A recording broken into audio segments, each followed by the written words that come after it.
Hello friends, today I am coming back to my YouTube channel with a new video. আজকের এই ভিডিওতে আমি আপনাদেরকে বলবো টেল, টক এবং স্পিক এই তিনটি শব্দ সম্পর্কে।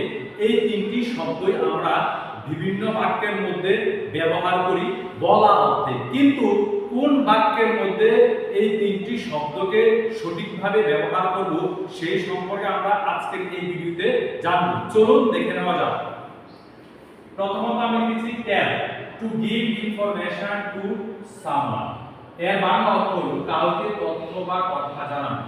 যদি কোনো ব্যক্তিকে নির্দিষ্টভাবে কোনো কিছু জানানো হয় অথবা বলা হয়, তখন সেক্ষেত্রে আমরা কি করতে পারি?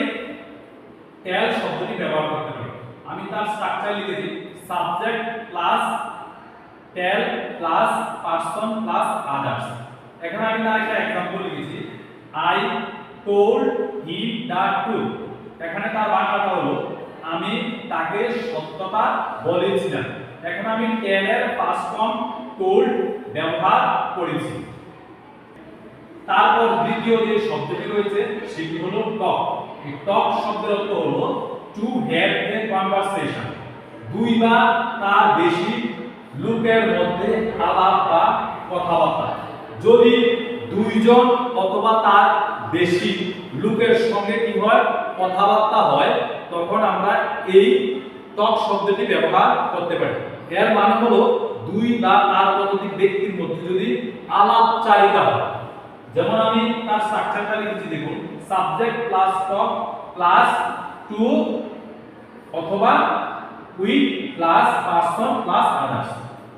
এখানে আমি একটা एग्जांपल লিখেছি I talked to my friends about the exam। তার বাংলাটা আমি লিখেছি আমি আমার বন্ধুর সাথে পরীক্ষার বিষয়ে কথা বলেছিলাম। এখানে এই টক এর পাস্ট ফর্ম আমি টক ব্যবহার করেছি। তাহলে আমরা জানতে পারলাম যে যদি টক শব্দটা ব্যবহৃত হয় কোনো বাক্যের মধ্যে, তাহলে তার পাশে টু অথবা উইথ এই দুটো শব্দের মধ্যে থেকে যে কোনো একটি শব্দ অবশ্যই বসাতে হবে। তারপর আমরা তৃতীয়ত লিখেছি speak, to express words or give a speech. এর অর্থ হলো শব্দ উচ্চারণ করা বা বক্তৃতা দেওয়া। এখানে আমি তার স্ট্রাকচারটা লিখেছি subject plus speak plus to অথবা with plus person plus others. এখানে আমি তার একটা एग्जांपल লিখেছি I spoke to the manager about the problem। এখানে তার বাংলাটা হবে আমি ম্যানেজারের সাথে সমস্যাটি নিয়ে কথা বলেছিলাম। এখন আমাদেরকে মূল বিষয় জানতে হবে যে দেখুন, যদি টেল শব্দটি ব্যবহৃত হয় কোনো বাক্যের মধ্যে, তখন টেল এর পরে সরাসরি কি বসবে? একটা পারসন বসবে। কিন্তু টক শব্দটি ব্যবহৃত হলে তারপরে টু অথবা উইথ বসবে।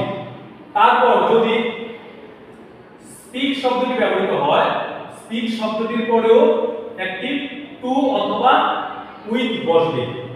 আমরা যদি আরো একটু স্পষ্ট করে বলতে চাই, তাহলে টেল শব্দটি ব্যবহৃত হয় কোনো একটি নির্দিষ্ট ব্যক্তি বা বস্তুর ক্ষেত্রে।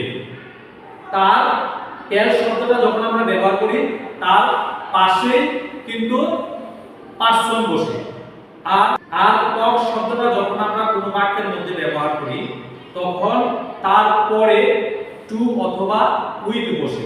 আর সেটা আমরা ইনফর্মাল সেন্টেন্স তৈরি করার ক্ষেত্রে এই টক শব্দটি কি করি? ব্যবহার করি। আর স্পিক শব্দটি আমরা ব্যবহার করি কোন বাক্যের মধ্যে ফর্মাল সেন্টেন্স গঠন করার ক্ষেত্রে।